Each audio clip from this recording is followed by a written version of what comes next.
as we are talking about diets, the another thing which is being circulated is that the child should never eat anything which is sweet. Any sweet will cause a lot of changes in the child's behavior. This is also stretching it beyond imagination. A small amount of sweet or small amount of dessert, like everybody is eating a piece of a small chocolate or something, and you are not giving the child that is really not a good thing to do.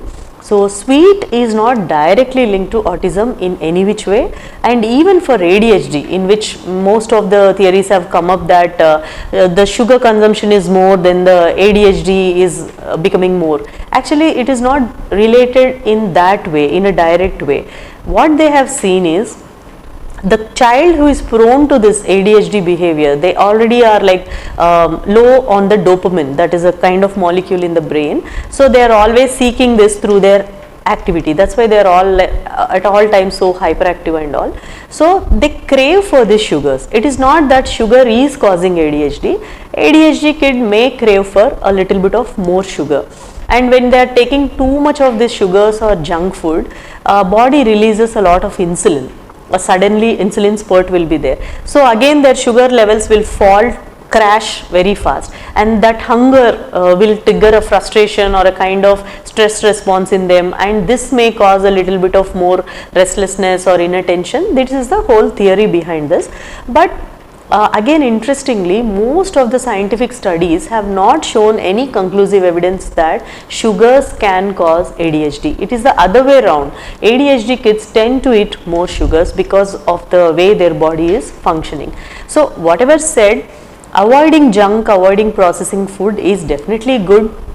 Because you are avoiding junk and processing foods, the child will eat more healthier diet, so maybe he is getting more good nutrients, and so he is more stable.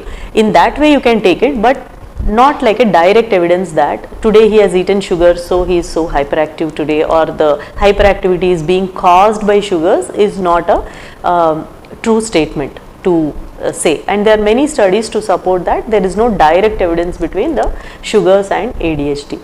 But prefer a healthy diet, which is good, but don't deprive the child of the small pleasures which they have. Like everybody is eating a piece of cake and you are not giving them a cake because you think that will trigger the ADHD. This is very, very wrong. And there is a very interesting evidence also. The one study, what they did was, they told the parent that we are giving a food which is full of sugar to the kid, and just observe what happens in the kid's behavior for the next 24 hours.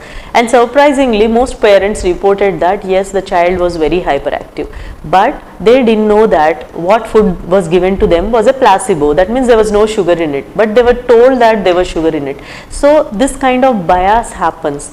So if you are with that mind that sugars are causing ADHD, then what do is you put the child under the scanner. So any day he is a bit hyperactive, you tend to scan what he ate in the morning or the day before, etc. And even if there was a small sugary thing in that, you attribute this behavior to this. And the contrary thing can also happen. Like you think today he has eaten a small 10 rupee cup ice cream, and whatever behavior he shows in the next 1 or 2 days, you are going to attribute it to this ice cream. So both are wrong actually. So do not be too strict, but at the same time do not give in to junk. Occasional treats are okay. Like I said, all these diets are only speculative, so you have to follow what is happening in your child with a very close eye, and only then take a decision. Unfortunately, I see that in many of the therapy centers they are being too rigid on these diets.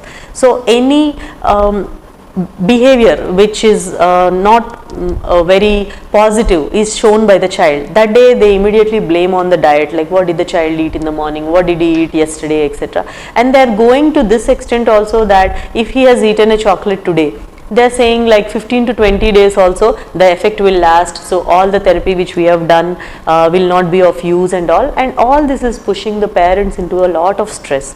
There is no conclusive evidence that these diets are going to be 100% effective. So don't stress yourself too much. Be in a natural way.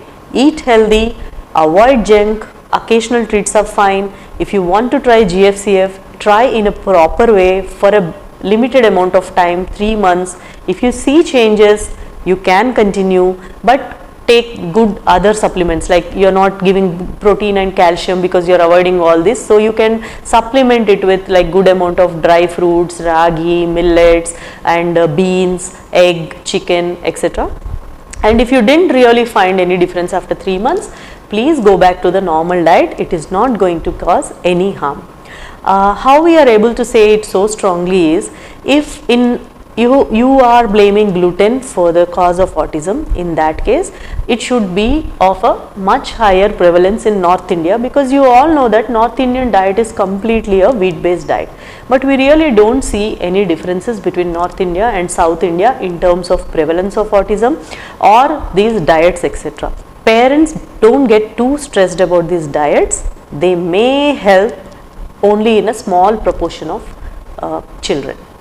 So if there is further more evidence in future, then we can take a good call on this, but right now this is the evidence that we have. And please don't avoid fruits, they are absolutely safe.